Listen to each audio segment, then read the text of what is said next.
نحمدہ ونصلی ونسلم علی سید الانبیاء والمرسلین اما بعد بسم اللہ الرحمن الرحیم۔ معزز خواتین حضرات، السلام علیکم ورحمۃ اللہ وبرکاتہ۔ 9 نومبر 10 فضان الحدیث نمبر 313۔ آج کی حدیث کا عنوان ہے کوسنا، برا بھلا کہنا۔ حضرت سمرہ رضی اللہ عنہ سے روایت ہے، رسول کریم صلی اللہ علیہ وسلم نے فرمایا، ایک دوسرے کو اس طرح مت کوسو کہ تجھ پر اللہ کی لعنت ہو یا اللہ کا غضب ہو یا تو جہنم میں جائے یا آگ میں جلے۔ اصل میں اللہ اور اس کے رسول کی جو منشا ہے وہ ہمیشہ یہ رہی ہے کہ انسان معاشرے کے اندر ایک مصلح کی شکل میں وقت گزارے، سوسائٹی کے اندر ایک امن اور آشتی کے پیغام کو لے کر وقت گزارے۔ تو احادیث کے اندر جو اس قسم کی احادیث آتی ہیں یہ اصلاح معاشرہ کی حدیثیں ہیں کہ معاشرے کے اندر سکون رہے۔ اب جب ہم ایک دوسرے کو کوسیں گے، ایک دوسرے کو لعنت ملامت کریں گے، برا بھلا کہیں گے، تو یہ اللہ اور اس کے رسول کی منشا کے بھی خلاف ہیں، اور اللہ اور اس کا رسول ان اشخاص سے ناراض بھی ہوتے ہیں۔ مثلا آدمی کو جب غصہ آتا ہے تو کیا کرتا ہے؟ اس کی زبان چلتی ہے، پھر اسے اس کا ہوش نہیں ہوتا کہ میں کیا کہہ رہا ہوں، بس جو جی میں آتا ہے اپنے مقابل کو کہتا چلا جاتا ہے۔ اس کی زبان پر ایسے ایسے الفاظ آتے ہیں جسے سن کر دوسرے کے دل میں آگ لگ جاتی ہے۔ اللہ سے ہمیں ڈرنا چاہیے، چاہے کوئی اس کو مانے چاہے نہ مانے، لیکن ہمیں یہ جملے نہیں استعمال کرنے چاہیے جیسا کہ ہم کہتے ہیں تجھ پر اللہ کی پھٹکار ہو، خدا کی لعنت ہو، خدا کرے تجھ پر اسی کا غضب ٹوٹ پڑے، خدا کرے تو جہنم رسید ہو، تو ہمیشہ آگ میں جلے۔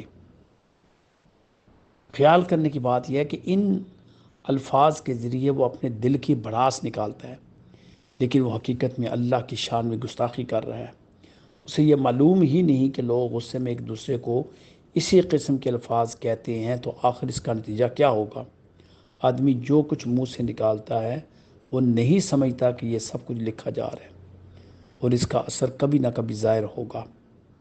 اللہ رب العزت نے اپنی بردباری، رحمت اور درگزر کے طفیل فوری سزا کا دروازہ بند کر دیا، لیکن اس کے یہ معنی نہیں کہ کبھی اس کے سامنے جواب دہی نہ کرنی پڑے گی، بلکہ ضرور پوچھا جائے گا۔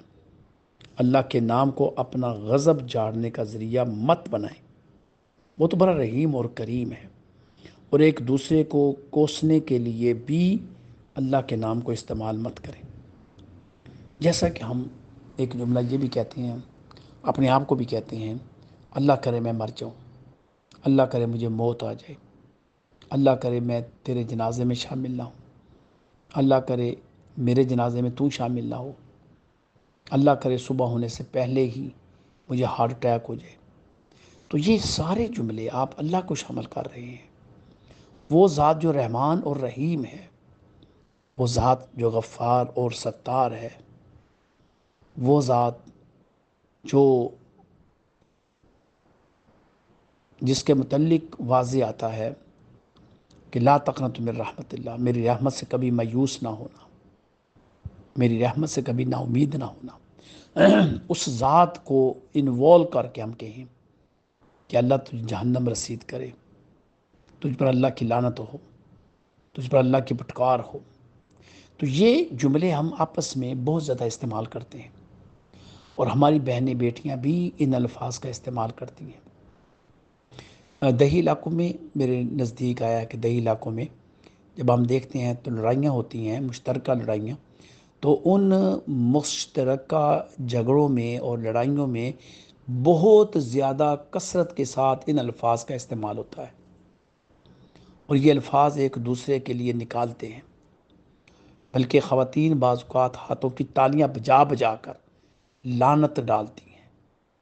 اور لعنت ڈالنے کے لیے کبھی کسی نے کہا ہے کہ اللہ تعالیٰ تجھے ہدایت نصیب کرے، کبھی کسی نے کچھ کہا ہے کہ اللہ تجھ پر رحم کرے، کبھی کسی نے تجھے کہا کہ اللہ تعالیٰ تیرے لیے آسانیاں پیدا کرے؟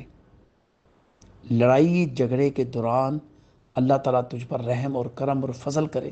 نہیں۔ جب بھی ہم بات کریں گے ہم ایک دوسرے کو برا بھلا کہیں گے، ایک دوسرے کے لیے کوسنا جو لفظ ہے زیادہ بہتر یہی ہے کہ وہ کہیں گے۔ حتیٰ کہ بسا اوقات ہم یہاں تک ایک دوسرے کے لیے بھڑک جاتے ہیں، بد دعا دیتے ہیں کہ خدا کی لعنت کی بد دعا دیتے ہیں، خدا کے غضب کی بد دعا دیتے ہیں، اور جہنم میں جانے کی بد دعا دیتے ہیں۔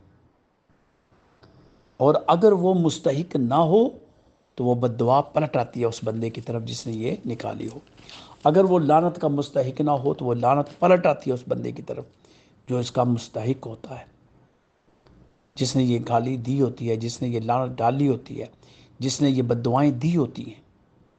اس لیے معاشرے میں امن کے لیے ضروری ہے درگزر سے کام لیا جائے، معافی سے کام لیا جائے، الفاظ کا چناؤ سوچ سمجھ کے کیا جائے، گالی کے دوران بھی صبر اور تحمل کا مظاہرہ کیا جائے، ایک دوسرے گھریلو لڑائیوں کے درمیان بھی ایک دوسرے کو برا بھلا نہ کہا جائے۔